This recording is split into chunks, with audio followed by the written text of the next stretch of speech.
હર હર મહાદેવ હર.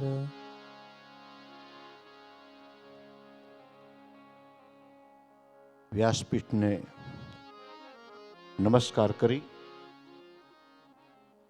કથાના દોરને સાધવાનો પ્રયત્ન કરું છું.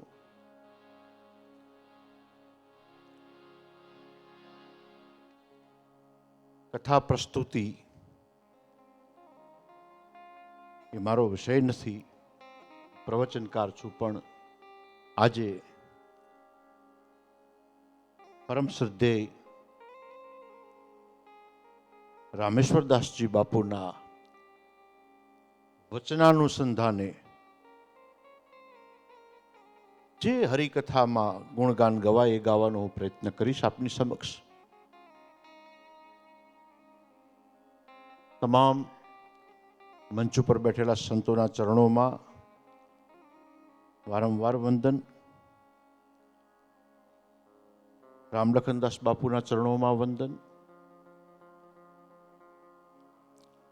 અને જે જવાબદારી મારા ઉપર આવી છે ને જેના સાંભળવા માટે બધા જ એટલી જ ધૈર્ય અને ધીરજથી જે મારી સન્મુખ બેસી રહ્યા છે, બેઠા છે, બધા જ રામ ભક્તો, શ્રોતાજનો. એક તો આ પંથક એની સંસ્કૃતિ, એની સભ્યતા અને એની ધર્મપરાયણતા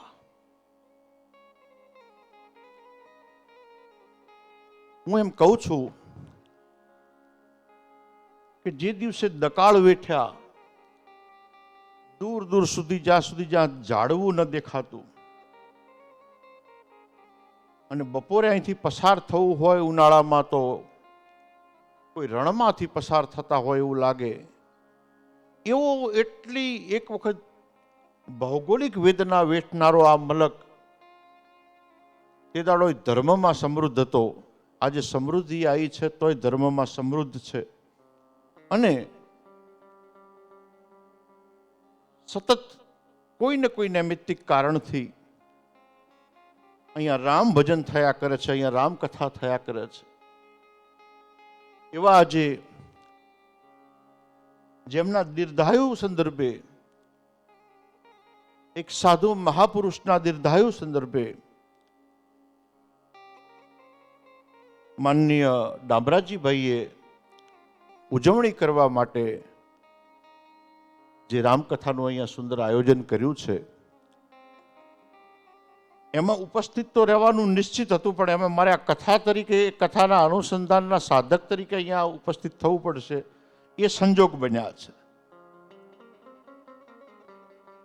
તો સાધુ જ્યારે સાધુ થાય છે ને, ગુરુ મહારાજના નામનો જ્યારે ભેખ ધારણ કરે છે, ભેખ ભગવાન ધારણ કરે છે, ગુરુ મહારાજના નામનો મંત્ર જ્યારે ગુરુ મંત્ર ધારણ કરે છે ને, એના 100 વર્ષ તો તે દાડો જ હોય છે.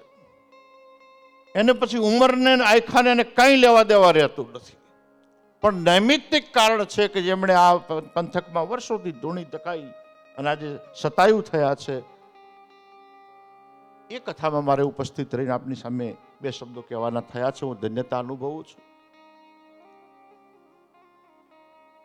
ફરી એક વખત ભગવાન રામને યાદ કરી, બધા જ મનમાં એક વખત સાચા હૃદયથી રામનું સ્મરણ કરી અને બધા આગળ વધશું. રામ રામ સબ કોઈ કહે, દલ સત કહે ન કોઈ, એક બાર દલ સત કહે તો કોટિ યજ્ઞ ફલ હોય, કોટિ યજ્ઞ ફલ હોય. રામ નામ કે ઔષધિ ખરા ખંતથી ખાય, અંગ પીડા વ્યાપે નહીં, મહારોગ મટી જાય, મહારોગ મટી જાય. તું શબ્દોं કા દાસ રે જોગી, તું શબ્દોं કા दास रे जोगी, तू शब्दों का दास रे जोगी, तू शब्दों का दास रे जोगी. तेरा क्या विश्वास रे जोगी, तेरा क्या विश्वास रे जोगी, तेरा क्या विश्वास रे जोगी, तेरा क्या विश्वास रे जोगी. तू शब्दों का दास रे जोगी, तू शब्दों का दास रे जोगी, तू शब्दों का दास रे जोगी, तू शब्दों का दास रे जोगी. શબ્દોનો પ્રવાહ અવિરત કથા પ્રારંભ થયેથી અહીંયા વહી રહ્યો છે.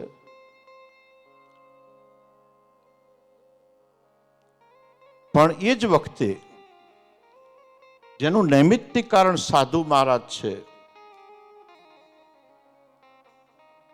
તો સાધુ માટે રામ નામ એ અંતિમમાં અંતિમ શબ્દ છે, રામ નામ એ પહેલામાં પહેલો શબ્દ છે. બાકી ઘણી બધી કથાઓ ઘણી જગ્યાએથી સતત વાણીનો પ્રવાહ વહેતો રહે, શબ્દોનો પ્રવાહ, સતત શબ્દોનો પ્રવાહ વહેતો રહે, એમાં બધા જ પલ્લવિત થયા કરે. પરંતુ રામ લખનદાસ બાપુ જેવા જે મહાપુરુષો છે, ભાઈ ઓય બેસી જાઓ, વિક્ષેપ નહીં કરતા. રામ લખનદાસજી મહારાજ જેવા જે મહાપુરુષો છે, હું તો બે શબ્દો બોલી શકું છું, કથાકારો અનંત શબ્દો બોલી શકે છે, ખૂબ બધા લોકો સત્સંગો કરી શકે છે, પણ જેમણે એકલું ભજન જ કર્યું છે, જેમનું ભજન બોલે છે, જેમનું શબ્દ નહીં, જેમનું ગળું નહીં, ફક્ત મુખની વાણી નહીં, વેખરી વાણી નહીં, માત્ર ને માત્ર જેમનું ભજન બોલે છે ને, એ રામ લખનદાસજી બાપુના આજે શતાયુ નિમિત્તે આપણે બધા અહીંયા આ શબ્દોનો પ્રવાહ ચાલી રહ્યો છે, એ કથાનો પ્રવાહ ચાલી રહ્યો છે, એમાં આપણે બધા નવ પલ્લવિત થઈ રહ્યા છે.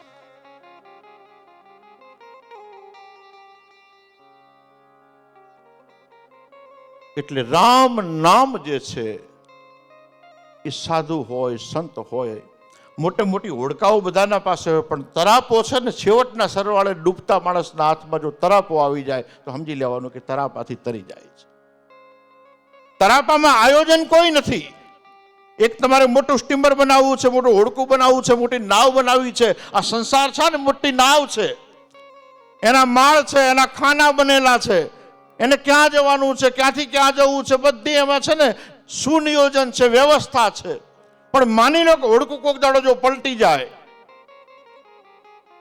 તો પછી એ ભવસાગરના દરિયામાં ડૂબતા ડૂબતા ડૂબતા જેના હાથમાં તરાપો આવી જાય, જેના હાથમાં એક નાનું તુંબડું આવી જાય, જેના હાથમાં નાનું એક લાકડું આવી જાય, આ તરાપો કહેવાય. અને રામ નામ છે ને તરાપો છે. ગમે એટલી નાવ પલટી જાય, પણ જેના હાથમાં રામ નામનો તરાપો આવી જાય ને, એ તરી જાય.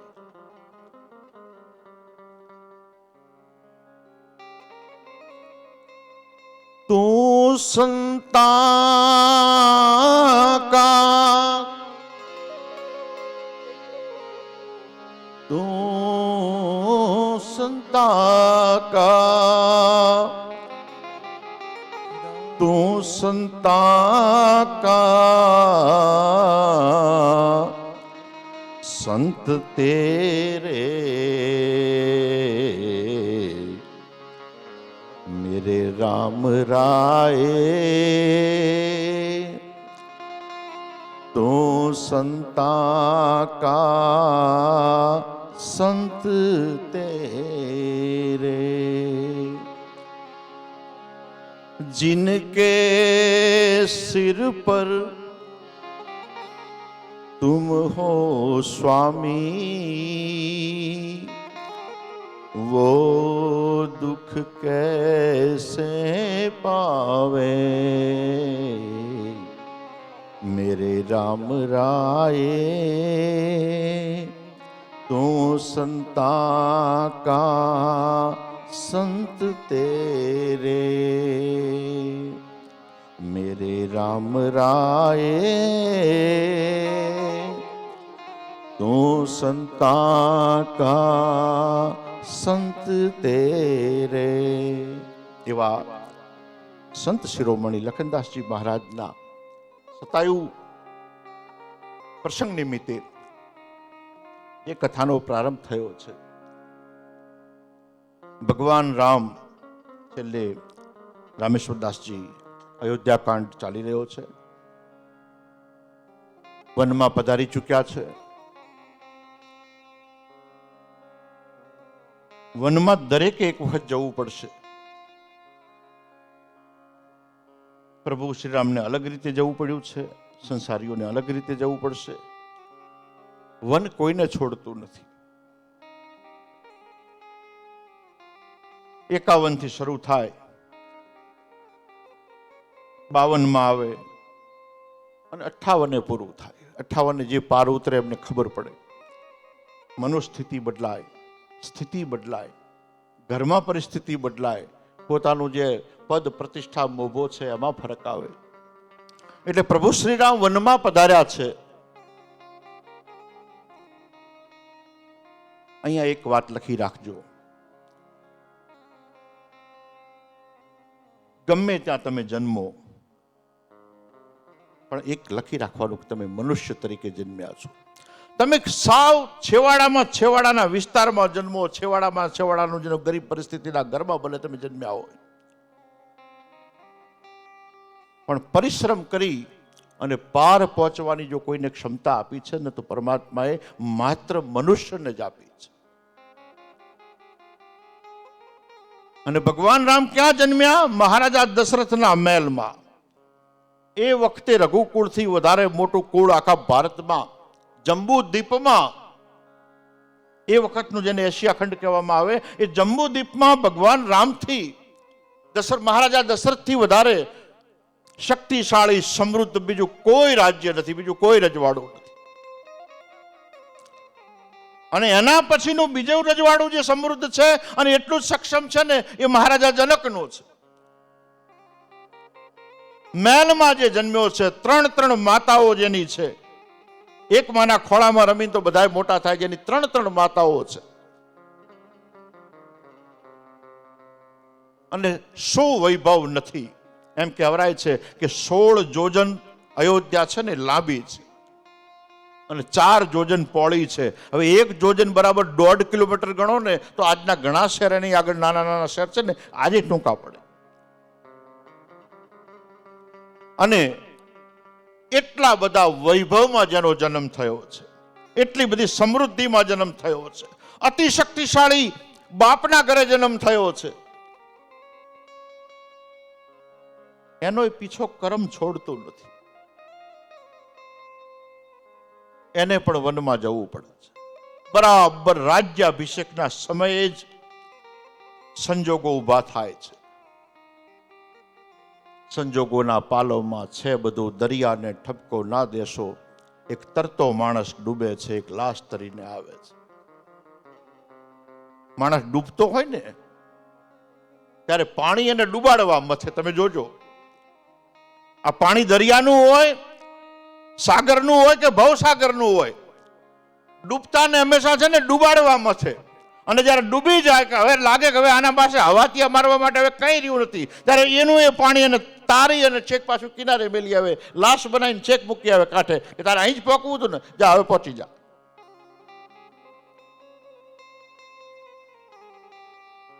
સંજોગોના પાલવમાં છે બધું, દરિયાને ઠપકો ના દેશો.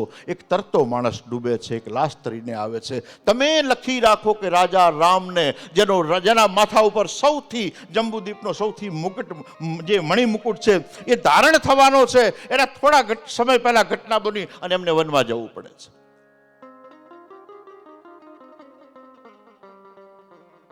સંજોગો બહુ મોટું સર્જન કરે છે. તમે એક બીજી વાત લખી રાખજો કે આખો દાડો તમે જેટલા પ્લાનિંગ કર્યા હોય છે ને કે આજે આમ કરી નાખવું છે, આજે આમ કરી નાખવું છે, આજે આમ કરી નાખવું છે, એમાં તમારું ધાર્યું 30% જ થાય છે, 70% સંજોગોનું ધાર્યું થાય છે.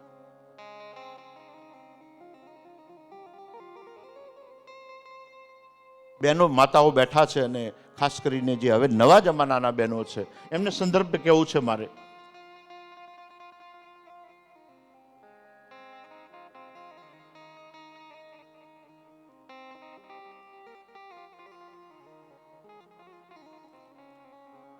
કે જ્યારે રામનો રાજ્યાભિષેક થવાનો હતો ને ત્યારે સીતાજી બહુ ઉત્સાહમાં છે, બહુ ઉત્સાહમાં છે. કેમ? એ રાણી બનવાના છે, મહારાણી બનવાના છે, અને એ અવધ નહીં એટલે શક્તિશાળી રાજ્યની મહારાણી બનવાના છે.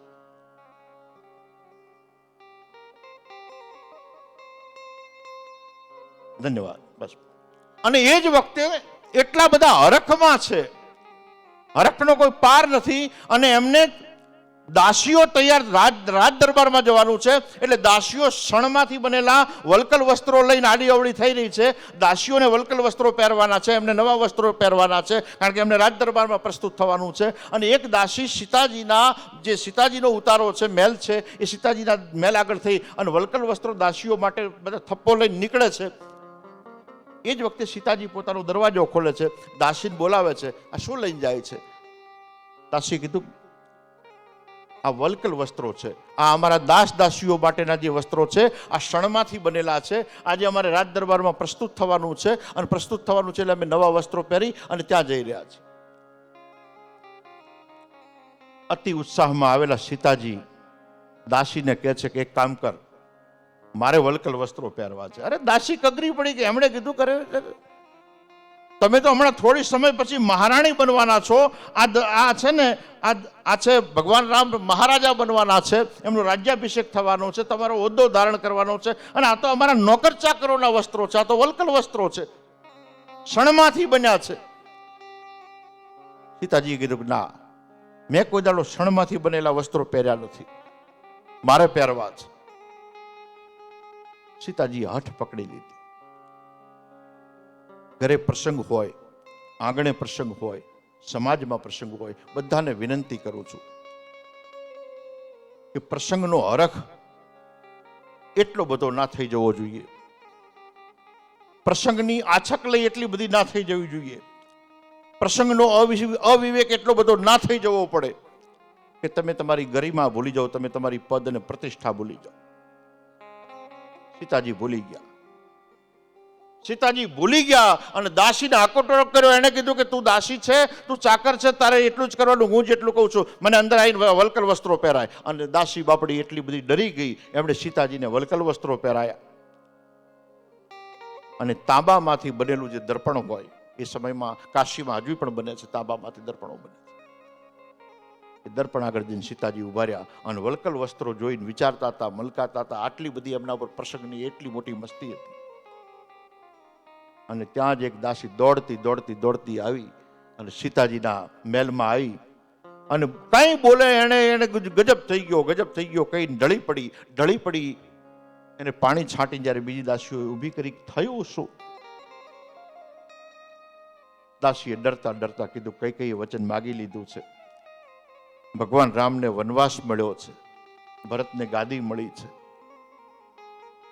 અને ભગવાન રામ વનવાસ જવા માટે માતાજીઓના દર્શન કરવા માટે ગયા છે અને એના પછી વનવાસમાં પ્રસ્થાન કરવાના છે. સીતાજીને પણ સાથે વનમાં જવા માટે તૈયારી કરવી પડી અને પહેલા વનમાં જવા માટે છે ને વલકલ વસ્ત્રો પહેરવા પડતા. સીતાજીએ એડવાન્સમાં પહેર્યા છે, સંજોગોએ પહેરાયા છે, એમણે ઉતાવળમાં પહેર્યા છે, અતિ ઉમંગમાં આવીને પહેરી ગયા છે. અને સંજોગોએ જુઓ તમે કેવી સમય બલવાન હે. આ સમય જે કરે છે ને એટલે બધાને વાત લખી રાખજો, સમયના પ્રવાહ સાથે ચાલો. તમારો સમય હોય ત્યારે બીજાની આંગળી પકડવાની કોશિશ કરો.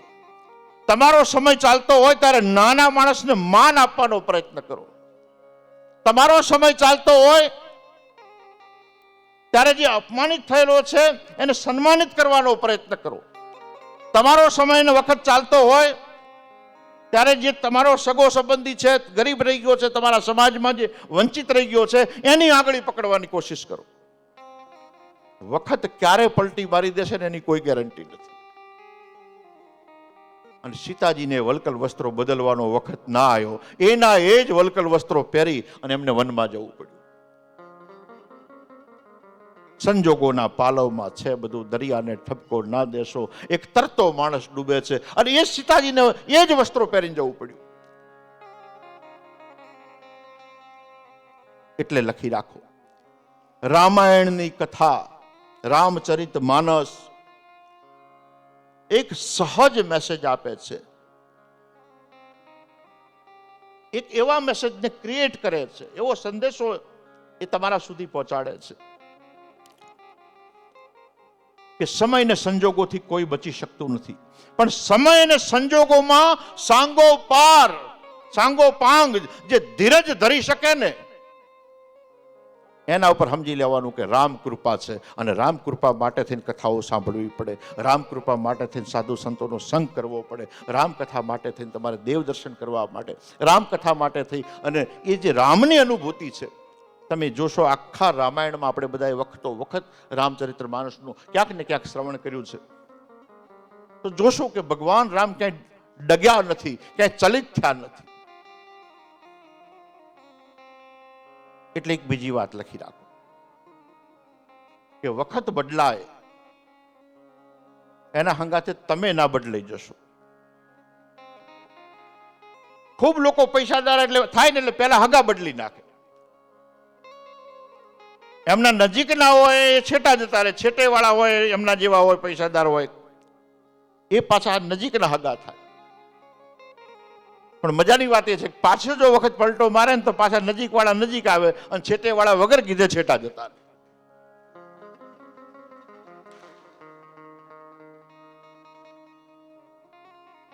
એટલે ભગવાન રામચરિત માનસ સહજ સંદેશ આપે છે કે વિષ્ણુનો અવતાર હોય તો ભલે, મહારાજા દશરથનો સમૃદ્ધ રાજ્યનો જ્યેષ્ઠ પુત્ર હોય તો ભલે, એને પણ સમય સંજોગોના આધારે વનમાં જવું પડે છે. વનમાં જવાનો અર્થ એ થાય છે કે એકલા ઝાડી ઝાંખરાના વનમાં નહીં, વખત એવો આવે, એવી વિપત્તિ આવે. આ વિપત્તિ છે ને વન છે, અને વનમાં બધાને એક વખત તો પસાર થવું જ પડે છે. પછી જે વનમાં ફસાઈ પડે છે એટલા બધા, જ્યાં માણસ ભાડે હગો ભાડે ત્યાં પોક મૂકી રોવે. ખૂબ હતું, છોકરાએ કઈ ના રહેવા દીધું, ફલાણું થઈ ગયું, ઢીકણું થઈ ગયું, બહાર ના નીકળી શકે, જેટલા હગા ભાડેના ખભે માથું મૂકી રોવે. સમજો કે એણે જ્યારે વખત હતો ત્યારે રામને યાદ નથી કર્યા. જેણે રામને યાદ કર્યા છે, રામને રુદિયામાં રાખ્યા છે ને, ગમે તેવી પરિસ્થિતિ આવે, ગમે એવી સદ્ધર પરિસ્થિતિ આવે કે ગમે એવી વિપત્તિ આવે, રુદિયામાં જેણે રામને સ્થાપિત કર્યા છે ને, એનું વખત કંઈ બગાડી શકતો નથી. એ પાર પડી જાય છે, એ વનમાંથી આપોઆપ નીકળી જાય છે.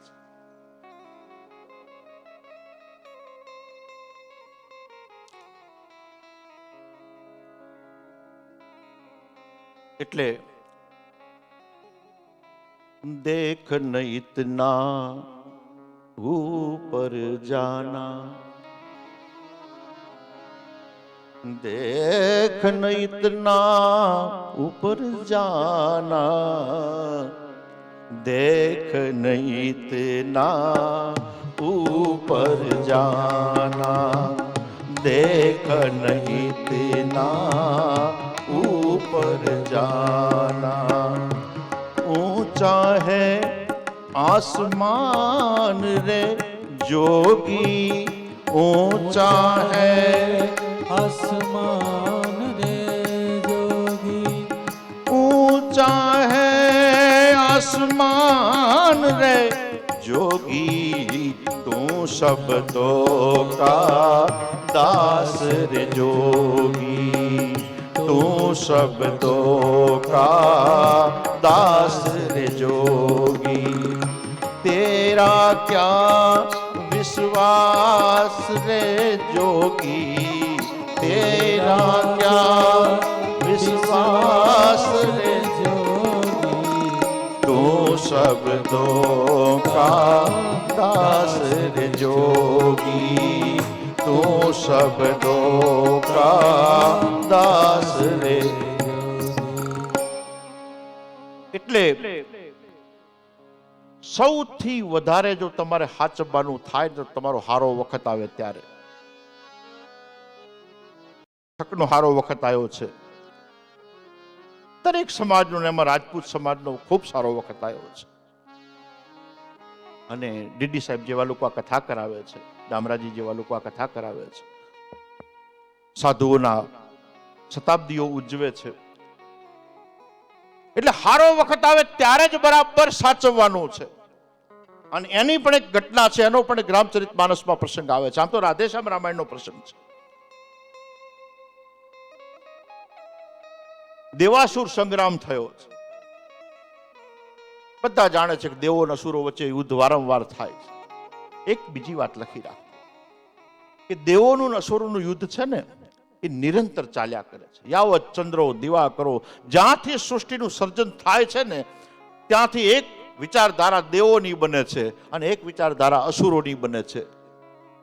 દેવોના અને અસુરોના મકાનો જુદા નથી, એ તો પુરાણોમાં જુદા કીધા છે. જેનામાં દૈવત્વ છે, જેનામાં આલી છૂટવાની ભાવના છે, જેનામાં સહન શક્તિની ભાવના છે, જેને ઉદારતાની ભાવના છે, કશે મને કોઈ કહી ગયું કાલે એને એનું ભાન થશે, એને જવા દો, એને જતો કરો, આ દૈવત્વ છે. દૈવત્વ ઉદાર છે. અને જેને કોકનું કાયમ પડાઈ લેવાની વાત છે, કોકનું કેમ ખરાબ દેખાય એના અખતરા કરવાના, એના ઉધામા કરવાની જેને ટેવ પડેલી છે, જેને હવનમાં હાડકા નાખવાની ટેવ છે, આ બધા અસુરો છે. આ બધા અસુરો છે. એટલે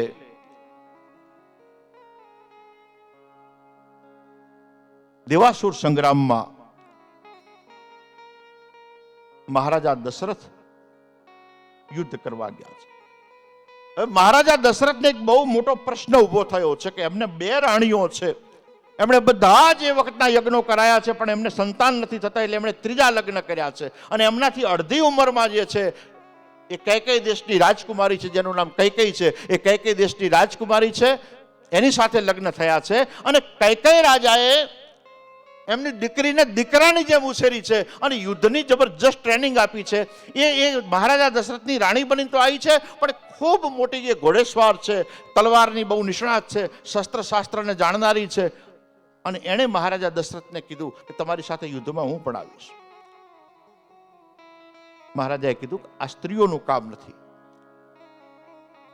અત્યાર સુધીમાં ભારતમાં ઘણી બધી બાબતોમાં એમ કહેતા હતા આ તમને ખબર ન પડે, આ તમારું કામ નથી, આ તમને ખબર ન પડે, આ તમારું કામ નથી.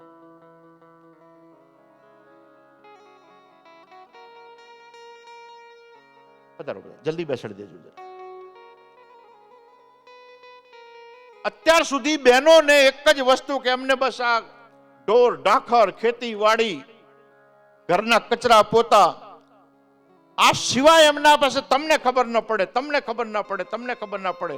તમે બધા એમ કરતા રહ્યા, પણ તમને ખબર ન પડી કે ભારતની રાષ્ટ્રપતિ અત્યારે એક મહિલા છે અને એમાં આદિવાસી મહિલા છે.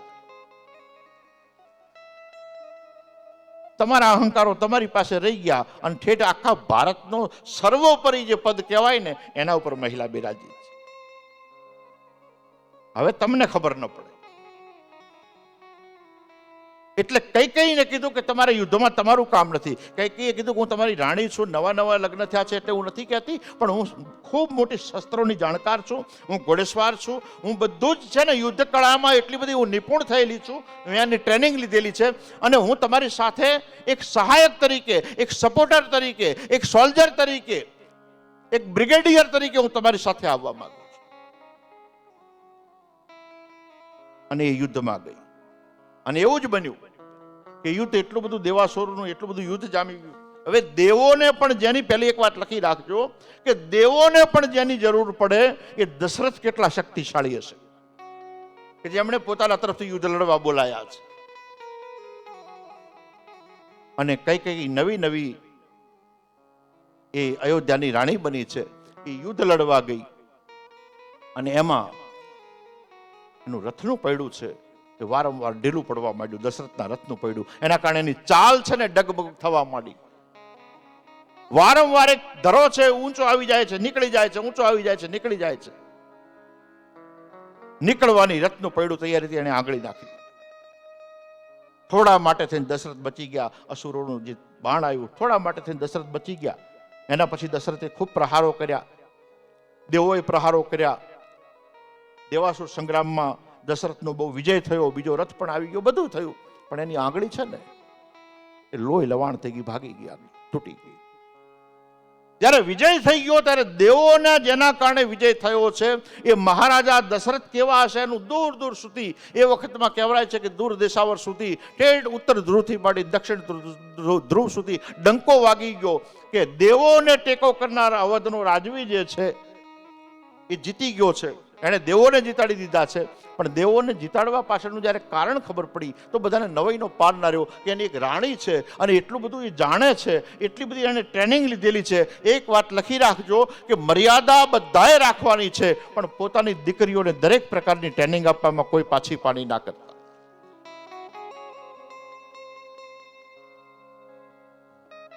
જો દીકરો ઘરનો દીવો છે ને તો દીકરી તો આખી દીપમાળા છે. એને બધી રીતે એને ભણાવવા ગણાવવાથી માંડી અને પાછી પાણી નહીં કરવાની. એટલે મહારાજા દશરથ ખૂબ રાજી થઈ ગયા અને એટલા બધા રાજી થયા, એમણે કઈ કઈને કીધું વચન માગી લે. અને કઈ કીધું મારે શું વચન ન કરવાનું હોય, મેં મારી ફરજ નિભાવી છે, તમારી સાથે હું તમારા સહાયક તરીકે તો યુદ્ધ લડવા આવી છું, એમાં શેનું મારે વચન નિભાવવાનું હોય? હું તો અર્ધાંગીની છું, તમારી અડધું અંગ છું. અને છતાંય મહારાજા વધારે ઉમંગમાં આવ્યા. એમણે કીધું ના, માગી લે વચન. કઈ કીધું સારું, વખત આવે હું વચન માગી લઈશ. એને એડવાન્સ બુકિંગમાં રાખો, એને જમા રાખો. દશરથે તોય હઠ ન મૂકી. એક બીજી વાત લખી રાખજો કે ગમે તે બાબતમાં જીતી જાઓ, યુદ્ધ જીતી જાઓ, નાની મોટી ચૂંટણીઓ જીતી જાઓ, તમારે જે જીતવું હોય બધું જીતી જાઓ, પણ જીતી ગયા પછી હરખનો એટલો મોટો ઉભરો ના આપવો પડે, અહંકારનો એવડો મોટો ઉભરો ના આપવો પડે કે તમને વિવેક ને વચનનું ભાન પણ ન રહે. એટલે મહારાજા દશરથ એટલા બધા હરખમાં આવી ગયા કે એમણે કીધું એ વચન તો તને ત્યારે જ્યારે માગીશ ત્યારે આલીશ, પણ આજ તો એવડો મોટો રાજી થયો તો હજુ કાંઈક માગી એટલે બીજી વાત નહીં. અને કઈ કીધું કે બધું મારી પાસે શું નથી, હું તો એવા પ્રદેશની કઈની રાજકુમારી છું, મેં શું નથી જોયું, કઈ વસ્તુ નથી મેં ભાળી, કઈ વસ્તુનો ઉપયોગ મેં નથી કર્યો, પણ એક જ વાત છે, મેં સાંભળ્યું છે કે કિષ્કિંધા નામનું એક નગર છે, એ આખું નગર ભોંયરામાં છે અને ભોંયરાની ઉપર એનો મોટો બગીચો છે, વાલી નામનો એનો રાજા છે, અને એના બગીચામાં એમ કહેવાય છે કે કોઈ એવું ઝાડ નથી કે જે દુનિયામાં ધરતી ઉપર ના હોય. આ છેડેથી માંડીને પેલા છેડા સુધીના બધા વૃક્ષો ત્યાં ઉછેરવામાં આવ્યા છે, એમાં મહેલ ઉભા કરવામાં આવ્યા છે, એમાં એના રાજવી છે, એના જે મહેમાનો આવે છે એના ઉતારા આપવામાં આવે છે, એમાં એટલી જાતના પક્ષીઓ છે, એટલી જાતના ફૂલો છે, એટલી બધી ફળફળાદી થાય છે, એટલી બધી ડિઝાઇનો કરેલી છે, અને એ બાગ વિશે એમ કહેવાય છે કવિઓ વર્ણન કરે છે. એક બીજી વાત લખી રાખજો, જે પ્રત્યક્ષ નથી ને એ વધારે આકર્ષણ કરે. તમે જ્યારે શબ્દોથી વર્ણન કરો ને, મહારાણાના યુદ્ધમાં જેણે ઉભા રહીને યુદ્ધ જોયું છે ને એના કરતા વધારે જ્યારે કવિ વર્ણન કરતો હોય ને ત્યારે તમારા ઉપર એની અસર ખૂબ મોટી થાય. એક આખું એવડું મોટું શબ્દ ચિત્ર કવિઓ દ્વારા કઈ સાંભળ્યું છે અને એને ખબર નથી કે એને શું કર્યું છે. કઈ તરત જ માગી લીધું, મારે એ બગીચો જોવો છે. અને દશરથના પગ નીચેથી ધરતી ખસી ગઈ, ગજબ થઈ ગયો. સપને ખ્યાલ નતો કે આ ભાઈ આવું માગશે. આ ક્યાં બગીચો ઉભો થવાનો? આ બધું હવે બગીચો કોનો? તો વાલીનો બગીચો. અને એટલો બધો અહંકારી, એટલો તાકાત વાળો, એટલો પ્રપંચી, એટલો આસકલી વાળો. અને હવે દશરથને ખબર પડી કે આખી વાત મારી ગઈ, આવડી મોટી જીત થઈ ગઈ, બધું થઈ ગયું. અને આ કઈ કઈને મેં વધારે પડતો ઉમંગમાં આવીને જે કીધું, અને એણે છેવટે જઈ અને બગીચો, વાલીનો બગીચો. હવે રઘુકુલ રીત સદા ચલી આવી, પ્રાણ જાય અરુ બચન ન જાય. એને લઈ તો જવી જ પડે બાઈને. રાણીને લઈ અને પોતાનું વિમાન યાન તૈયાર કરી અને દશરથ છે ને વાયુ માર્ગે એ કિષ્કિંધા નગરી ગયા અને વાલીના બગીચામાં જઈ અને સીધો પ્રવેશ કર્યો. હવે સાંભળજો, ખૂબ આ દેશમાં દુનિયામાં વાલીના બગીચા ખૂબ છે. ત્યાંથી સાંભળશો તો ખબર પડશે કે વાલીના બગીચા કેવા હોય. વાલીના બગીચાનો એક નિયમ છે કે કિષ્કિંધા નગરી તરફથી જેને પરમિશન નથી એવો કોઈ પણ વ્યક્તિ જો વાલીના બગીચામાં આવે તો એનો ગુનેગાર છે. મહારાજા દશરથે પ્રવેશ વગર પૂછે લઈ લીધો. એમને તો કોઈ આમંત્રણ નથી કિષ્કિંધા તરફથી. કઈ કઈએ જોયું તો બધું નૌકા વિહારો થઈ રહ્યા છે, એટલા બધા પક્ષીઓ કિલોલ કરી રહ્યા છે, જાત જાતના શીતળ પ્રકારના વાયુઓ, સુગંધિત વાયુઓ વહી રહ્યા છે, બધું છે. મહારાજા દશરથના મોઢા ઉપર નૂર નથી અને કઈ કઈને વાતની ખબર નથી કે એને શું માગી લીધું છે. દશરથને ખબર છે કેવા સંજોગો ઉભા થયા. અને ત્યાં પેલો માળી હતો એ આવ્યો વાલીનો. એને એને પૂછ્યું કોણ છો? એમણે કીધું હું દશરથ છું. દશરથ એટલે કોણ? એમણે કીધું હું અયોધ્યાનો રાજા છું. માળી બોલ્યો એનો, વાલીનો. બીજી એક વાત લખી રાખજો, આશકલાના નોકર ચાકર એથી વધારે આશકલા હોય.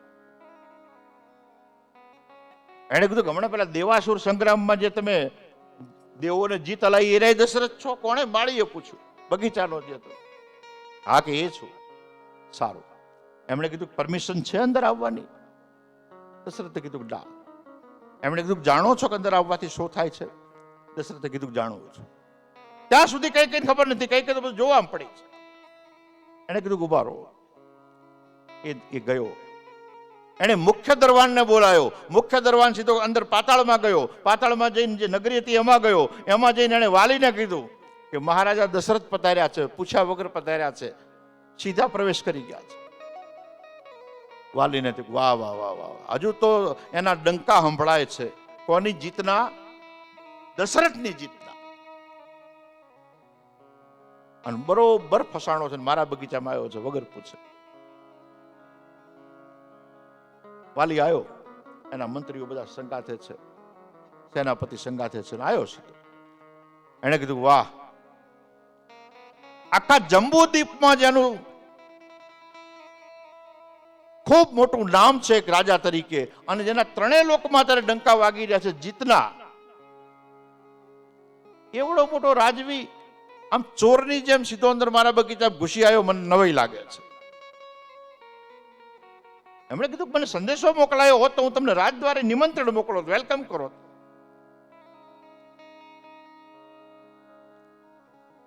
પણ આવી રીતે તમારે ચોરી છુપીથી તમારે બગીચામાં શું કામ આવવું પડ્યું?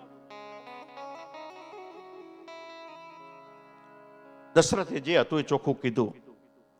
હવે રાજાઓ, દશરથે જે હતું એ ચોખ્ખું કીધું કે હું મારી મરજીથી નથી આવ્યો, આ મારી રાણી છે, મેં વધારે પડતી જીદ કરી, વધારે પડતો ઉમંગમાં આવી ગયો, ના માગવાના વચન માગવાના કહી દીધા. એમાં એને વચન માગી લીધું. મને ખબર નહીં કે તારું વચન માગશે, વાલીના બગીચા જોવાનું માગશે, હું એના કારણે આવ્યો છું. વચન જો હું ન પાડું તો રઘુકુળની રીત લાજે, એટલા માટે હું આવ્યો છું. વાલીએ કીધું કે બરાબર છે, પણ તમે તો એ ભેગું જાણતા હશો કે વાલીના બગીચામાં વગર પૂછે પગ મૂકવાના શું પરિણામ આવે છે.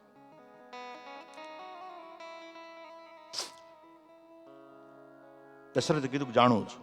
ડાયો માણસ છે ને, ભૂલ કરી જાય પણ એને બધી ખબર હોય કે મારાથી ભૂલ થઈ ગઈ છે. અને મૂર્ખાઓ પછી જયારે મોટો માણસ ફસાણમાં આવે ને, અને પછી મૂર્ખાઓ જેની મજા લે ને, સમજી લેવાનું કે દુનિયામાં એનાથી વધારે મનોવ્યથા કોઈ હોતી નથી.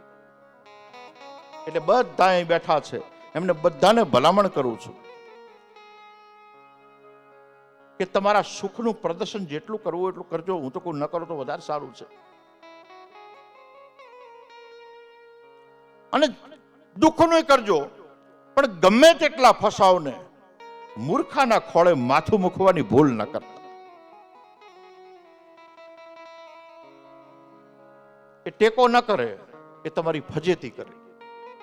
એને ખબર છે કે આ ફસાણો છે. અને વાલી એ માયલો છે. હવે વાલીને પેલું વરદાન છે.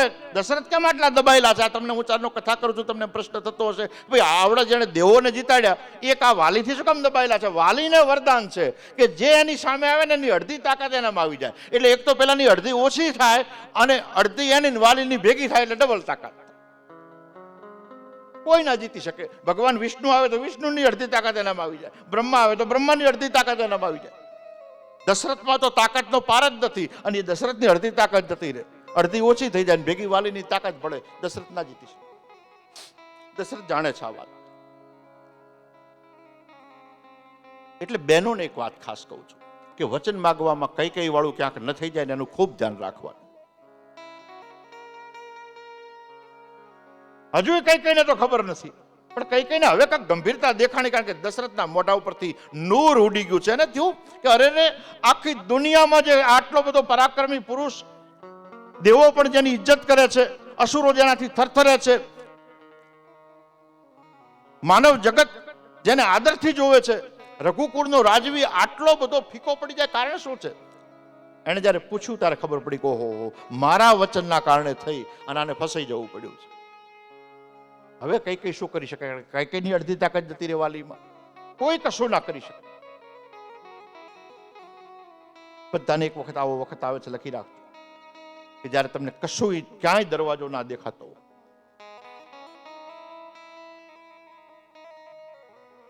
એટલે કોઈ દિન અમૃત આહાર, કોઈ દિન લુખી બાજી, કોઈ દિન પડે ચાલવા, કોઈ દિન ચડવા વાજી,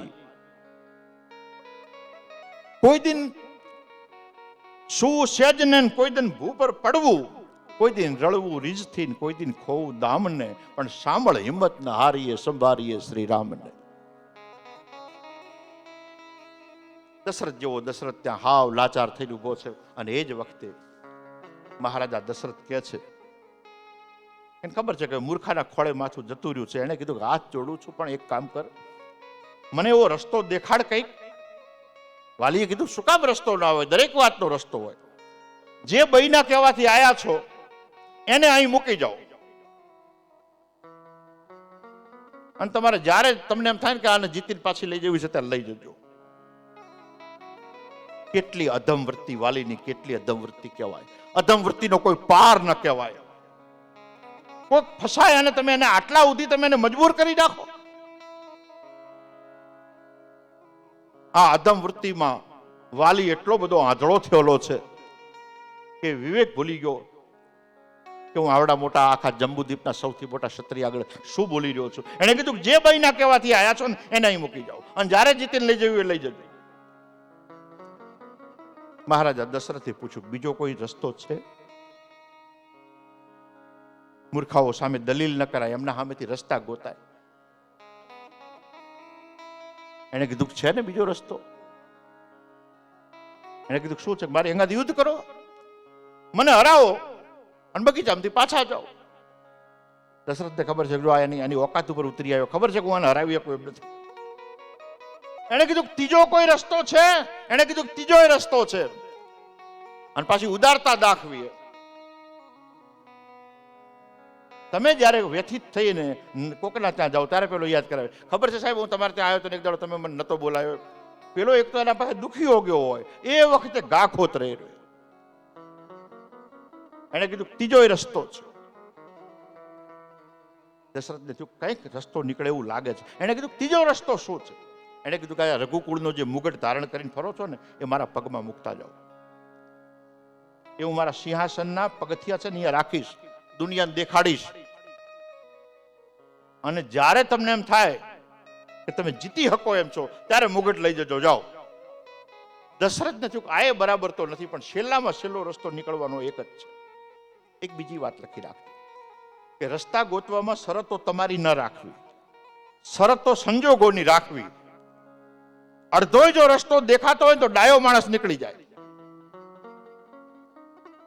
વાલીને થયું કે આ છેલ્લામાં છેલ્લો રસ્તો છે, આ કંઈક થોડોક ઠીક છે. મહારાજા દશરથને થયું. મહારાજા દશરથે મુગટ ઉતારી વાલીના હાથમાં આપ્યો. વાલી એના નોકર ચાકરોને આલ્યો. એને કીધું જાઓ. પણ હવે કઈ કઈ ઉપર આપ તૂટી પડ્યું છે. કઈ કઈને એમ થઈ ગયું છે કે આટલું બધું મને શું ખબર કે આ વાલી શું છે શું નથી. એનો બગીચાનો આવડા મોટા નિયમો છે અને મેં આવડી મોટી ભૂલ કરી નાખી. એવડો મોટો કઈ કઈને પસ્તાવો થયો. પસ્તાવાનો કોઈ પાર ના રહ્યો. આ ફાટી પડ્યું એના ઉપર. એને કીધું કે આ રઘુકુળનો રાજવી હું ના હોત ને તો મરવાનું પસંદ કરો, પણ વાલીનો ટોકારો સહન ના કરો. આ જે કઈ એની મજબૂરી ઊભી થઈ છે ને એ મજબૂરી મારા કારણે એમ કે ઊભી થઈ છે.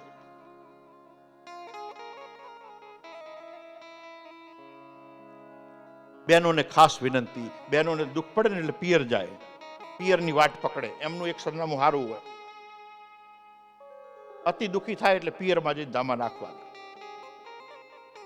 પણ તમને બધાને કહું છું, અહીંનું કોઈ પિયર હોતું નથી. આ બેઠા ને બધા બહુ ના અકળાબા કોઈને. ઘરના હોય ને એમને બહુ અકળાબા નહીં. અરે ક્યાં જાય? પણ એમનું પિયર છે ખબર તમને? એ પછી અમારા આશ્રમો છે. પછી એમાં આવીને ભગવા જો પહેરી લેશે ને તો રખડી પડશો.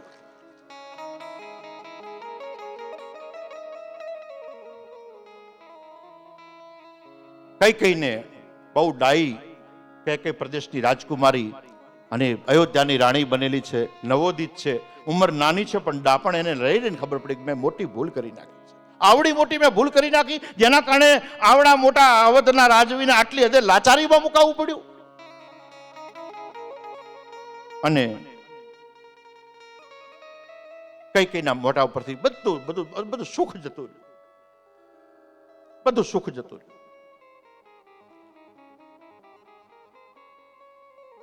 પરિસ્થિતિને જે ઢાંકે ને, ઘરનું ઢાંકણ નાર કહેવાય છે.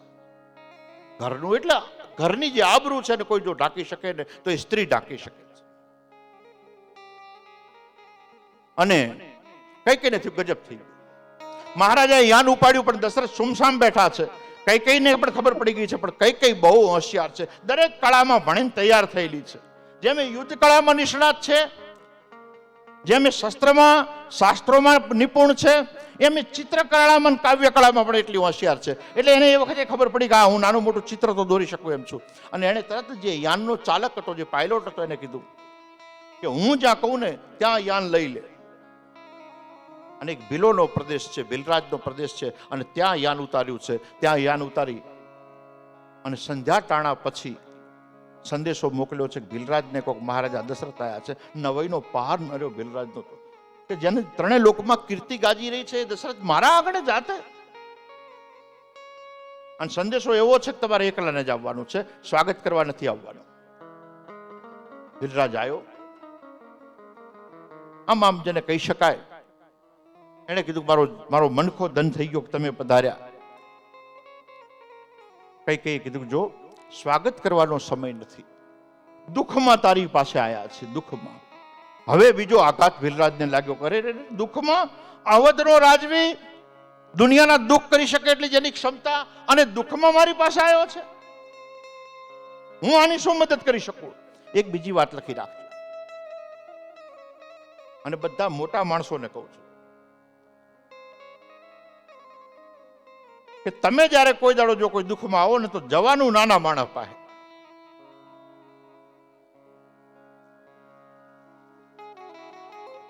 નાના માણસની સૌથી મોટી વાત એ રહી છે કે એનાથી તમારાથી ટેકો થશે નહીં થાય, પણ વાતનું વતેસર નહીં થવા દે, એની હું ગેરંટી આપું. ભીલરાજ નથી. ઓહો હવે હું શું મદદ કરી શકું આવડા મોટા રાજવીની, આટલા શક્તિશાળી રાજવીની, જેને દેવોને મદદ કરી છે, દેવો એના કારણે જીત્યા છે. કઈ યાનમાં બેઠા બેઠા છે ને એક કપડા ઉપર એક નકશો તૈયાર કર્યો, અને શેનો છે ખબર છે? એ કપડા ઉપર એને એક મુગટ ચિતર્યો અને ભીલરાજને આખી વાત કરી. ભીલરાજને કીધું કે હવે એક તું જાણે છે, એક હું જાણું છું, અને મહારાજા દશરથ જાણે છે, કોઈ જાણતું નથી. રાતોરાત તારા રાજ્યના સોનીઓને જગાડ, કોઈને કીધા વગર આવો ને આવો મુગટ તૈયાર કરાવડાય, અને હવાર પડે એના પહેલા આ મુગટ મારી પાસે જોઈએ. ભીલરાજે યથા શબ્દો માથે ચડાઈ અને સીધા એના રાજ્યના સોનીઓને કામે લગાડ્યા. આખી રાત કામ ચાલ્યું. મુગટ તૈયાર થયો. મુગટ આબેહૂબ લાગે છે. કેવો લાગે છે? અયોધ્યાના મુગટ જેવો જ લાગે છે. પણ એક વાત લખી રાખજો, લગ્નમાં કોકનું માગેલું ગળાનો હાર પહેરીને જાઓ, વીંટીઓ પહેરીને જાઓ, સોનાની ઘડિયાળો કે લકીઓ પહેરીને જાઓ ને, બધાય તમને જોઈ રહ્યા હોય, પણ તમને એમ થયા કે મારું તો નથી ના રહ્યું, કે આને વેમ તો નહીં પડતો હોય ને. આમલાને ખબર નથી કાંઈ એનું નથી, પણ જે માગીને લાવ્યો છે ને એને ખબર છે કે આ મારું નથી. તમને સુખ પેદા ના થવા દે. એટલે કોઈનું ઉછીનું ઉધાર માગીને ખોટા પ્રદર્શનો ના કરશો. તમારું છે ને એ જ હોના જેવું છે.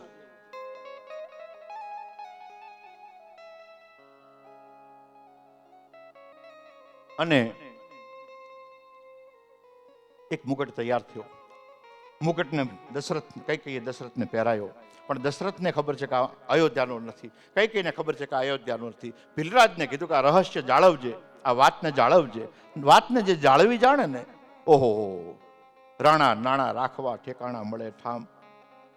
પૈસા રાખવાના તો ઠેકાણા ખૂબ છે, ગમે તેની પેટીએ જાઓ. હવે તો ખાલી તમે કોકને સેજ આમ ભલામણ કરો ને, ત્યાં તો 10 બેંકોના ફોન આવી જાય ને, ઈમેલ આવી જાય ને, ફલાણું ઢીકણું, અમે આટલું વ્યાજ આલશું ને આટલું વ્યાજ આલશું ને, અહીં મૂકો ને અહીં મૂકો ને અહીં મૂકો ને, આ બધું કર્યા કરે.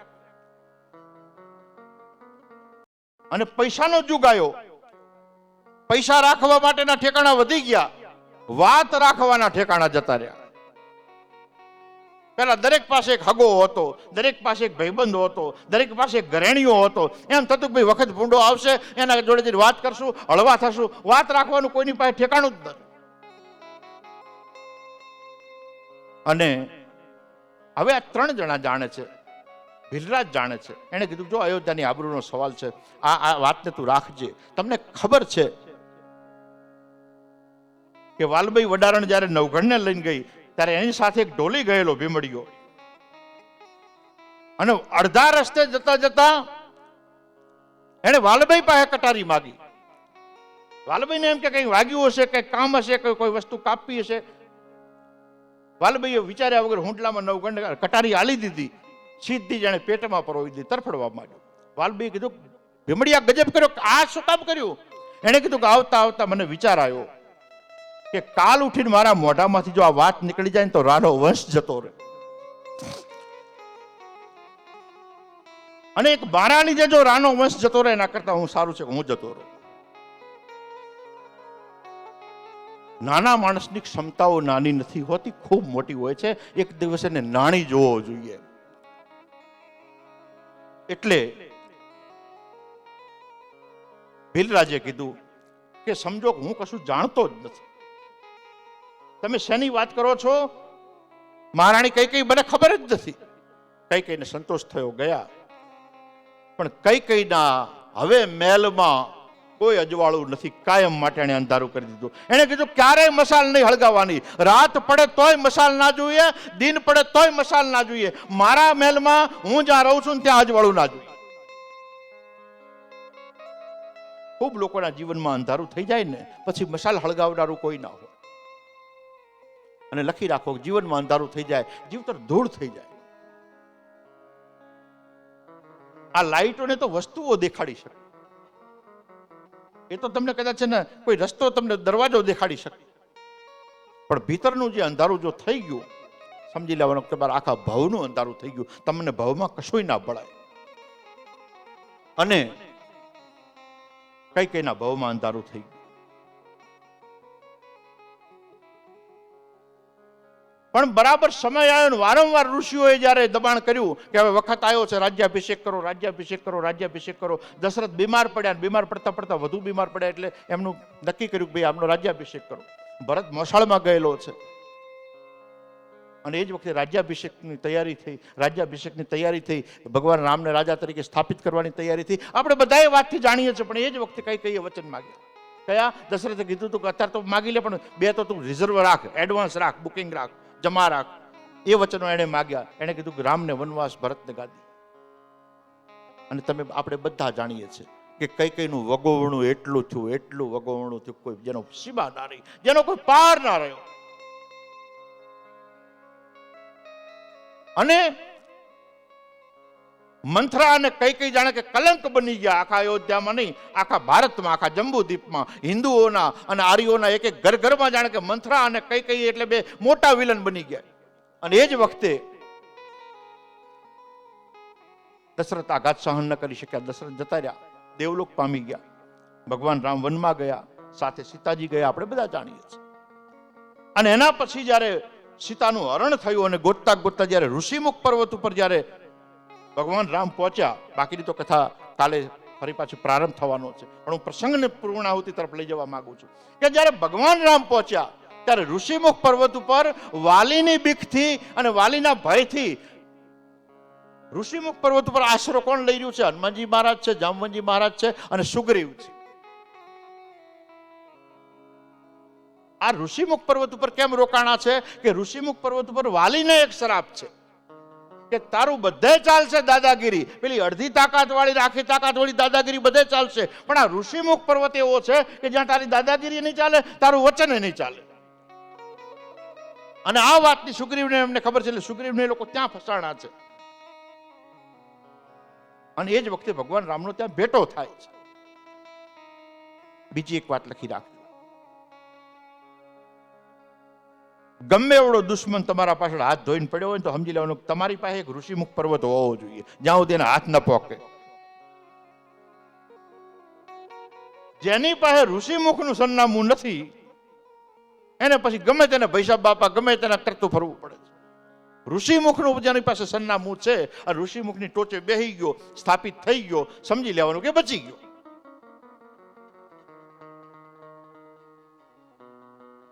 પ્રસંગ નીકળ્યો છે તો કહી દઉં, ભાઈ ઋષિમુખ ઉપર આબુ કેમ પડ્યું છે? એવડું મોટું વાલી હગા ભાઈ ઉપર કેમ આટલો બધો કોપાય માનતો છે કે એને મારવા માટે બેઠો છે? આપણે ત્યાં તો આની નાની નાની કહેવતો પણ ખૂબ હતી એમ કે સૌથી માણસને છે ને નજીકના દુશ્મનો જ વધારે હોય, છેટે તો દુશ્મનના સરનામા હોય, દુશ્મનો પડખે જ આજુબાજુમાં જ બેઠા હોય, ધ્યાન રાખવાનું. ભેટમાં તલવાર લઈને બેઠેલા દુશ્મનો હારા, પણ પેટમાં લઈને બેઠેલા ખોટા.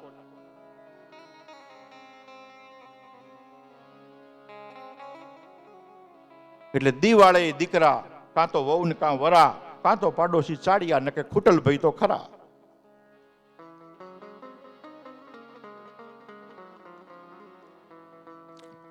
અને પછી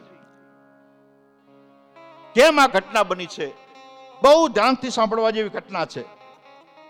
વાલીને એક અસુર પડકારી રહ્યો છે, વૃષાસુર નામનો, અને એ અસુર વારંવાર આવીને વાલીને પડકારે છે. વાલી એને મારવા જાય છે, સુગ્રીવ એના ભેગો જાય છે હગા ભાઈ તરીકે કે ભાઈ મારા ભાઈને કઈ થઈ જાય તો ભેગો હોઉં, અને એક ગુફામાં પહેરી જાય છે. એમ કહેવાય છે 6 મહિના યુદ્ધ ચાલે છે, પણ ગુફામાંથી કોઈ અવાજ બહાર આવતો નથી. એટલે સુગ્રીવને વેમ પડે છે કે અસુર તાકાત વાળો તો હગા મારા ભાઈને એને મારી નાખ્યો, એટલે હવે પેલો અસુર પણ બહાર ના નીકળવો પડે, આના સિવાય કોઈ દરવાજો નથી. એટલે એક મોટી શિલા, સુગ્રીવ પણ એટલો જ તાકાત વાળો છે, મોટી શિલા લાવી રગડાઈ અને પેલી ગુફાનું દ્વાર બંધ કરી નાખે છે કે અસુરે ભલે અંદર મરી જાય. હવે પ્રશ્ન એક બીજો થાય છે કે એના લોહીનો રેલો નીકળેલો જે જોવે છે ને એ સફેદ લોહીનો હોય છે. આખી ધરતી ઉપર બે જ છે ને ભાઈઓ સફેદ લોહીના છે, વાલી અને સુગ્રીવ બેનું લોહી લાલ નથી, સફેદ છે. સફેદ લોહીનો રેલો, એને એમ કે મારો ભાઈ મરી ગયો, હવે પેલો બહાર ન નીકળવો પડે, ગુફાનું મોઢું બંધ કરી નાખે છે. એ આવતો રહે છે, રાજા બની જાય છે. એને એમ કે મારો ભાઈ જતો રહ્યો, પણ બન્યું એવું કે ત્રીજો માણસ પણ સફેદ લોહી વાળો છે અને પેલો અસુર છે. વાલીએ મારી નાખ્યો છે પેલા અસુરને, પણ વાલીને હવે રસ્તો જડતો નથી. ખૂબ તાકાત વાળો હતો, પેલી શિલાને આગી કરીને બહાર નીકળે છે. એ જેવો બહાર નીકળે છે એવો પેલો જ ગોતે છે કે મારા ભાઈએ દગો કર્યો છે. ઘણી વખત તમે સારું કરવા જાઓ ને ઉધમ કરતા અળવું પડે. સાપ કોતરે કરંડીઓ, ઉંદર કોતરે કરંડીઓ, સાપ ઉંદરને ખાય, ઉધમ કરતા અળવું પડ્યું, ધાર્યું ધણીનું થાય. ઘણી વખત તમે કોકનું સારું કરવા જાઓ અને ભૂંડું થાય. પેલા ખેલ કરનારો મદારી હતો, એને પોતાનું નાગનું જે હતું ને એ જોડી ટીંગાડી વાહડા ઉપર બાર સાપરામાં, અને વાદીનું છોકરું રમતું રમતું આવ્યું તો ગોળ વાળા હાથે એને પેલી સાબડીથી નાગને અહીંયા લૂસ્યા. હવે હાથ પડી ઉંદેડું આવ્યું, ઉંદેડું ફાંફા મારતું હતું ને એને ગોળની મેકાઈ એટલે એને ગોળ ચાખ્યો. ગોળ ચાખ્યો ને એને એમ થયું જો કંડી એમ કાંક વધારે ગોળ લાગે છે, એને આપણે આખી રાત માંથી ફાંડું પાડ્યું અંદર. તેમાં નાગના કરંડિયામાં ફાંડું પાડીને જેવો અંદર ગયો એવો નાગે પેલો તેને પકડી લીધો, ગળ્યો. ગળ્યા પછી કલાક 2 કલાક શાંતિથી પચાયા પછી એના ફાંડામાંથી બહાર નીકળ્યો. નાગને મુક્તિ મળી અને મહેનત ઉંદેડે કરી એને મોત મળ્યું. ઉધમ કરતા આળવું પડે. બાપડા સુગ્રીવે ઉધમ કર્યો, પેલી શિલાને અટકાવી, એને એમ કે અસુર મરી જાય. હકીકતમાં એનો ભય જીવતો હતો. અને જ્યારે વાલી બહાર નીકળ્યો એને સુગ્રીવને ખૂબ માર્યો, એની રાણી પડાવી લીધી, બધું લઈને ડિસમિસ કર્યો. એની સાથે હનુમાનજી નીકળી ગયા, એની સાથે જામવંતજી નીકળી ગયા અને બધા ઋષિમુખ પર્વત ઉપર આવ્યા. અને ઋષિમુખ પર્વત ઉપર ભગવાન રામનો જે છે એ જ્યારે ભેટો થયો ત્યારે બધાએ ચર્ચા કરી છે કોણ આ મનુષ્યના વેશમાં કોણ છે. ખૂબ બધી કસોટીઓ, ખૂબ બધી પ્રાર્થનાઓ કર્યા પછી ખબર પડી કે આ દશરથના જેને હમણાં વનવાસ મળ્યો છે, જેના સમાચારો આપણે સાંભળ્યા છે, એ તો આ તો પ્રભુ શ્રી રામ છે. પણ એમને જ્યારે જાણ્યું, કારણ કે પેલા પર્વત ઉપર દાગીનાનું પોટકું સીતાજીએ નાખ્યું અને જ્યારે બતાવ્યું અને એ દાગીના જોઈ જ્યારે રામે રુદન કર્યું ત્યારે ખબર પડી કે આ તો સીતાજીના દાગીના છે. પણ ભગવાને પહેલા પૂછ્યું કે તમે અહીં બધા શું કરો છો?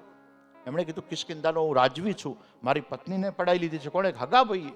એણે કીધું હગાભાઈએ? હા, વાલી. વાલીનું નામ બધા જાણે છે, પ્રભુ રામ પણ જાણે છે. હવે સાંભળજો, ભગવાન જ્યારે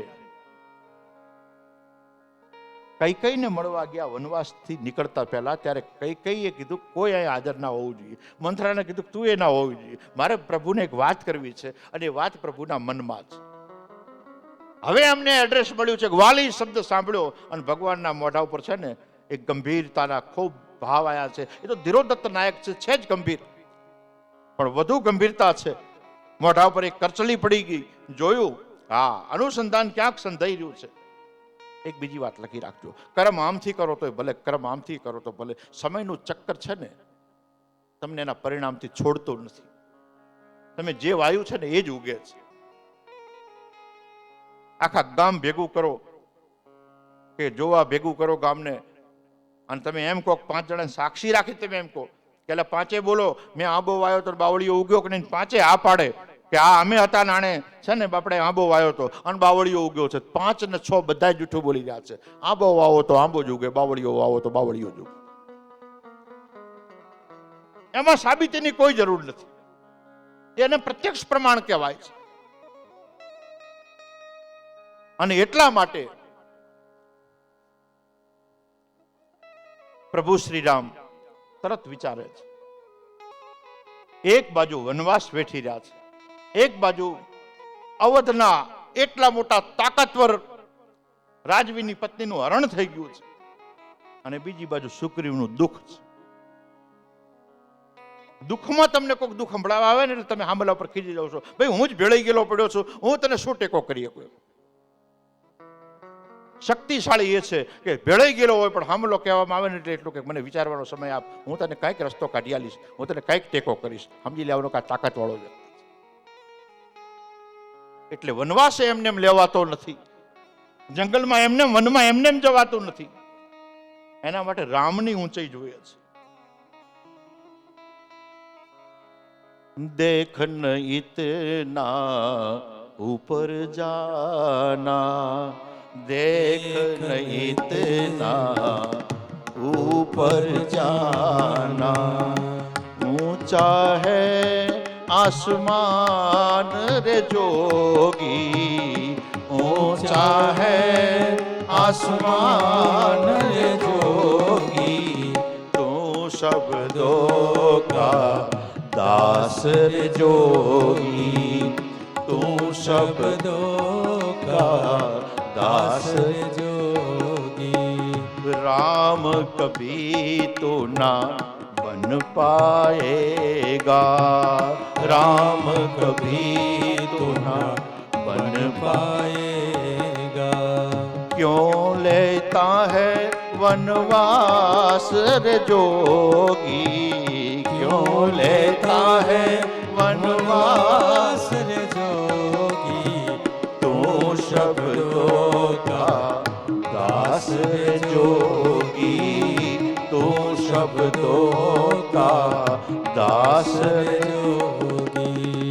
વનવાસ તો રામ લઈ શકે, જેની ઊંચાઈ છે ને એ આપથી એ ઊંચી છે, જેનું વ્યક્તિત્વ આપથી ઊંચું છે. એટલે ભગવાન પોતાનું દુઃખ ભૂલીને સુગ્રીવનું દુઃખ યાદ કરે છે. કઈ વાંધો નહીં. સુગ્રીવ એમને ઋષિમુખ પર્વત ઉપર હંગરે છે. એને કીધું તારું દુઃખ હું દૂર કરીશ. દુઃખમાં ભેળાઈ ગયેલો રાજવી રાઘવ, રાજા રામ, રઘુપતિ રાઘવ રાજા રામ દુઃખમાં ભેળાઈ ગયેલો. અને રાઘવ વચન કોને આપે છે? પેલા દુખિયારાને, તો હું તારું દુઃખ દૂર કરીશ. પેલા નવાઈ લાગે છે, ખૂબ પરીક્ષાઓ લે છે, થોડો વિશ્વાસ એ કરે છે. અને વાલી સામે એને કીધું તું યુદ્ધ જાહેર કર. દ્વંદ યુદ્ધ એટલે હામાં બે જણા લડે. એને કીધું તારા ભાઈ સામે યુદ્ધ જાહેર કર, હું મારી નાખીશ. યુદ્ધ જાહેર કર્યું. વાલી આવ્યો. વાલીને થયું કે માકણને મૂછો ક્યાંથી ફૂટી, આણે મને પડકાર્યો, લલકાર્યો, છે શું? આવ્યો વાલી. એક બીજી વાત લખાઈ રાખજો, અહંકારનું નામ રાવણ છે અને લુચ્ચાઈનું નામ વાલી છે. વાલીથી વધારે લુચ્ચાઈ કોઈનામાં નથી. એટલે વાલી આવ્યો અને સુગ્રીવને પડકાર ફેંક્યો. સુગ્રીવ લડવા ગયો. ભગવાન રામને, વાલીને ભગવાન રામે તો ભાળ્યો જ નથી વાલી કેવો છે. હવે ભગવાન રામને થોડી ખબર હતી કે એક જ જેવો છે. વાલી અને સુગ્રીવ બે હગ્ગા ભાઈ છે, બે સફેદ લોહીના છે, અને એક રત્તી ભાર બેનામાં ફેર નથી. અને બેને ઉઠાપટક કરતા જોયા. ભગવાન ગોથે ચડી ગયા કે હવે આમાં વાલી કયો, આમાં સુગ્રીવ કયો. અને ઉતાવળમાં આવીને જો હું છે ને એ બાણ મારી દઉં તો મારું બાણ તો અમોક છે, મારી તો નાખશે જ, પણ જો સુગ્રીવ મરી જાય તો હું તો એક તો એનું ઋણી છું. અને સખા દ્રોહ થઈ જાય, મિત્રનો દ્રોહ થઈ જાય, આશરા ધર્મ લાજે જેણે મને આશરો આપ્યો ને એ મારા હાથે મરી જાય. હવે શું કરવું? તમને બધાને કહું, પોતાના છોકરાના વખાણ કર્યા કરે, એની ભૂલોને ઢાંક્યા કરે, જેલમાંથી છોડાઈ આવે, ફોજદારને જઈને કગરી આવે, છોકરું તું ભૂલ થઈ જાય, મારી પાઘડી તમારા પગામાં ગમે એમ કરો, છોડી મૂકો, ફલાણું ટીકણું છે ને. આ મોહ છે. ખબર છે કે આ એક નંબરનો નલાયક છે. આ પેદા થયો ને જે મારા ઘરે આંગણામાં, આને કાંઈ રહેવા દીધું નથી બાકી. પણ તો એના કે હે છોકરું તું ભૂલ થઈ ગઈ, હું ફલાણું કરું, ઢીકણું કરું. સમજ્યા? કોઈ ડામરાજી જેવા આગેવાનોને ભેગા લઈ જાય, ખેડો તમે છોડાવો, ફલાણું કરો, ઢીકણું કરો, છોડાઈને ઘરે લાવે. અને પાડોશીનો પુરાય ને એટલે કે પાછો. હું તો ક્યારનો કહેતો હતો કે આ કોક દાડો નહોતું છે ને આ ગાડું ડૂબાડશે. એના છોકરાનું ઢાંકી રાખે. બાઈઓને ખાસ કહું છું અને ભાઈઓને પણ કહું છું કે પંડના છોકરાના પણ અપલખણ હોય ને જાહેરમાં ઉજાગર કરો, જાહેરમાં ઉજાગર કરો. દુનિયામાં આનાથી મોટી છે ને છત્રીની સાથી કોઈની પાસે ના હોય. અને ઢાંકે જ રાખે, ઢાંકે જ રાખે. આ પ્રેમ નથી. તમારા પુત્રનો પ્રેમ નથી, તમારા મિત્રનો પ્રેમ નથી. આ બધો મોહ છે. અને મોહ છે ને અવગુણો નથી જોતો. સતત મોહ અને પ્રેમ બે એક જેવા લાગે પણ એક નથી. વાલી સુગ્રીવ જેવા છે, દેખાય છે બે એક જ જેવા, કોઈ ભેદરેખા નથી. પણ મોહ અને પ્રેમમાં આ પ્રેમ છે કે મોહ છે તમને ખબર ન પડે. આ વાલી સુગ્રીવ જેવા છે. કોને ખબર ન પડે? ત્રિલોકનો જે નાથ છે, અખિલ બ્રહ્માંડનો જે સર્જનહાર છે, એ સ્વયં વિષ્ણુને ગોથે ચડી ગયા, ભગવાન રામ ગોથે ચડી ગયા છે કે આમાં કયો વાલી છે અને કયો સુગ્રીવ છે. પ્રેમને મોહને મારે કેમ ઓળખવા? એટલે પ્રેમ છે ને બલિદાન આલે. બે સ્ત્રીઓ વચ્ચે ઝઘડો થયો અને એક બાઈ બાજુમાં રહેતી હતી, એને દીકરો નતો થતો, એને પેલીનો દીકરો પડાઈ લીધો, નાનો રમતો તો લઈ લીધો. અને પછી એટલી હઠે ચડી ગઈ કે મારો દીકરો જ છે.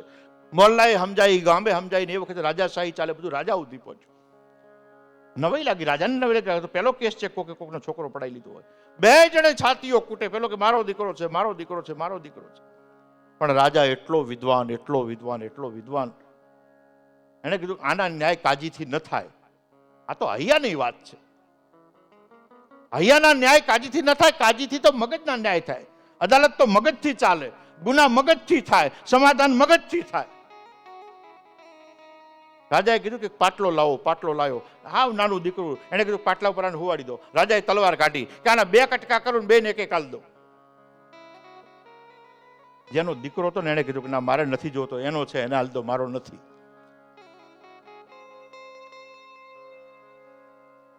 મારો સંતાન ના મરવો જોઈએ, ભલે એનો તો એનો.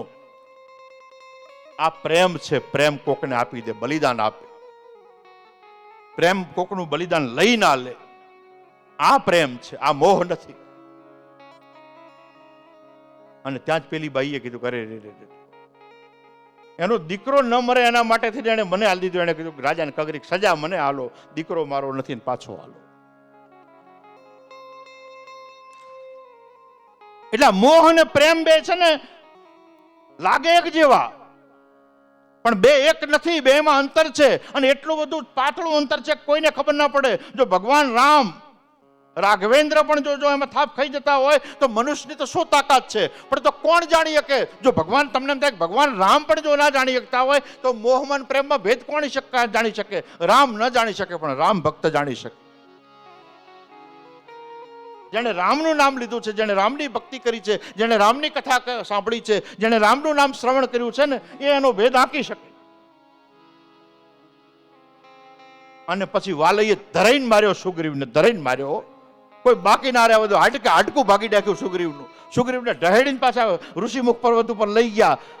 હનુમાનજી પોતા કરે છે, દવા મૂકે છે, જામવનજી પેલી જડીબુટીઓ વાટી વાટી ચોપડે છે, સુગ્રીવ બેઠો બેઠો કળશે છે. ભગવાન રામ ખબર કાઢવા આવ્યા. ભગવાન રામ કે હવે કેમ છે? સુગ્રીવને પૂછ્યું. એને કીધું મને તો જેમ છે એમ છે, પણ એક વાત કહો, મને કયા ભાવનું તમે વેર વાળ્યું હોય? એનાથી બીએન માર ન ખાવી પડે એના માટે થઈને તો આ ઋષિમુખ પર્વત ઉપર હકથી પડ્યા હતા. મને નીચે લઈ જઈને જોડે રહીને માર ખવરાઈ, તમને શરમ ના આવી? હાડકું દુખે છે, અને આખો ભાગી નાખ્યો મને. પ્રભુ રામે ફરીથી વિશ્વાસ પેદા કર્યો છે. ખોયેલો વિશ્વાસ પેદા કરવો ને કાઠામાં કાઠું કામ છે.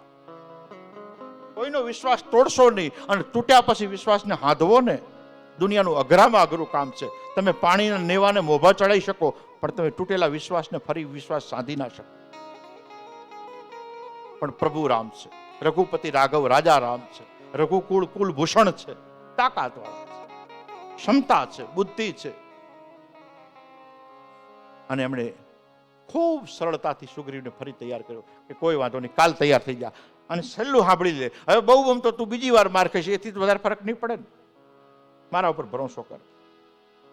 અને હવે મને ખબર પડી ગઈ છે કે મારાથી ચૂક ક્યાં થઈ ગઈ છે. હું આ પ્રેમને મોહમાં ઓળખી શકતો નથી. તું પ્રેમ છે, તારો ભૈરો એ મોહ છે. પણ હું તને એક રસ્તો બતાડું. ફૂલની એક માળા બનાવો, અને યુદ્ધના મેદાનમાં ઉતરે ને એના પહેલા તાર પહેરી લેવાની. એટલે પછી મને ખબર પડશે કે ફૂલની માળા પહેરેલો છે મારો ભાઈબંધ છે, પેલો રે મારો દુશ્મન છે. ભાઈબંધનો દુશ્મન એ તમારો દુશ્મન હોવો જ જોઈએ, નહીતર એને સખાવત નથી કહેવાતી, એને ભાઈબંધી નથી કહેવાતી. ભાઈબંધના દુશ્મનના ત્યાં જઈને વિવાહ ઉભો હોય ને એના વિવાહનું વર્ણન આવીને પાછો ભાઈબંધને કે જબર વિવાહ કર્યા. સમજી લો ને, દુશ્મન પેલો નથી, દુશ્મન તો તું જેને ભાઈબંધ માને છે ને એ રહ્યો છે. ભગવાન રામે આ ભેદ કર્યો, ફૂલની માળા પહેરાઈ. વાલી ફરીથી આવ્યો, અને વાલી નક્કી કરીને આવ્યો આ વખત સુગ્રીવને મારી જ નાખવો છે, ભય પણ જોવું નથી.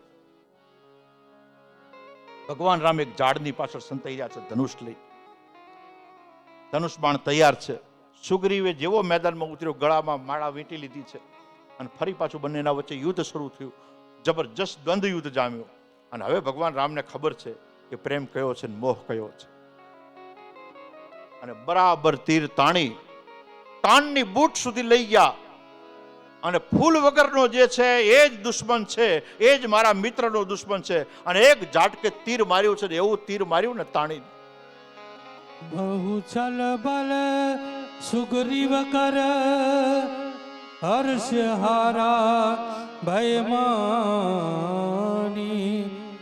મારા આલી રામ તબ હૃદયમાં જ સરતાની મારા બાલી રામ તબ હૃદયમાં જ સરતા. અને વાલીને એક તીર ભેગો મારી પાડ્યો, એક તીર ભેગો. તમને એમ થાય ભગવાન રામ કોઈને મારે? રાવણને માર્યો, વાલીને માર્યો. રામ કિસી કો મારે નહીં, ऐसो पापी नहीं मेरो राम, अपने आप मर जात है करके बुरे કામ. રામ કોઈને મારતો નથી, તમારું નિમિત્ત મારે છે. તમે જે નિમિત્તો ઉભા કર્યા છે ને એ કોઈને ને કોઈને આગળ કરે છે, તમારું નિમિત્ત મારે છે. રામ કોઈને મારતો નથી અને એટલા માટે એક તીર ભેગો વાલીને મારી પાડ્યો. હે રામ કરતો ધરણી ઉપર ઢળી પડ્યો અને ઢળી પડ્યો તરફડતો તો એ વખતે પ્રભુ શ્રી રામ એના સામે આવ્યા. વાલીને ખબર હતી કે મને કઈ સુગ્રીવે તો માર્યો નથી. જેવા પ્રભુ શ્રી રામ સામે આવ્યા એને ખબર હતી, અને જાસૂસો દ્વારા ખબર હતી કે અયોધ્યાનો રાજકુમાર ત્યાં રોકાણા છે અને એમનું નામ રામ છે. વાલી બધું જાણી ચૂક્યો. માહિતી જ વાલી પાસે હોય. રાવણ પાસે તો અહંકાર છે, માહિતી બધી વાલી પાસે છે. એટલે વાલીએ તરત જ પહેલો પ્રશ્ન કર્યો છે કે મેં સાંભળ્યું છે કે રઘુકુળ ભૂષણો જે રહ્યા ને, રઘુકુળની રીતને કોઈ દાડો ચૂકતા નથી. હામેલા પાસે હથિયાર ના હોય તો નિહત્થાને મારતા નથી, પેલું હથિયાર આલે છે અને પછી મારે છે.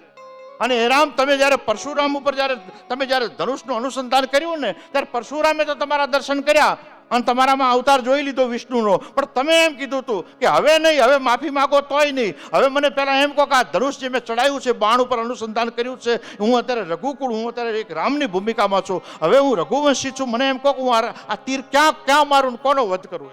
ત્યારે પરશુરામને એમ કહેવું પડ્યું કે હવે ક્ષત્રિયો મેં ધરતી ઉપર પેદા થયેલો જોયો છે, મારી આંખો ઠરી છે કે આને ક્ષત્રિય કહેવાય કે જે સામે પરશુરામ ઊભો છે ને તો પણ પોતાનું ધનુષ નમાવા તૈયાર નથી. એક વખત હથિયાર કાઢ્યા પછી હથિયારને મ્યાન કરવા તૈયાર નથી.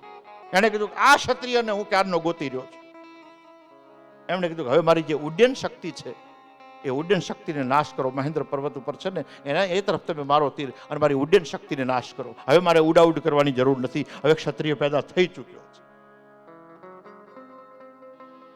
એટલે વાલીએ કીધું કે આટલી મોટી મેં તો તમારી વાતો સાંભળેલી છે અને મને હંતાઈને માર્યો, આ બધી રીત વાત ક્યાં ગઈ એમ.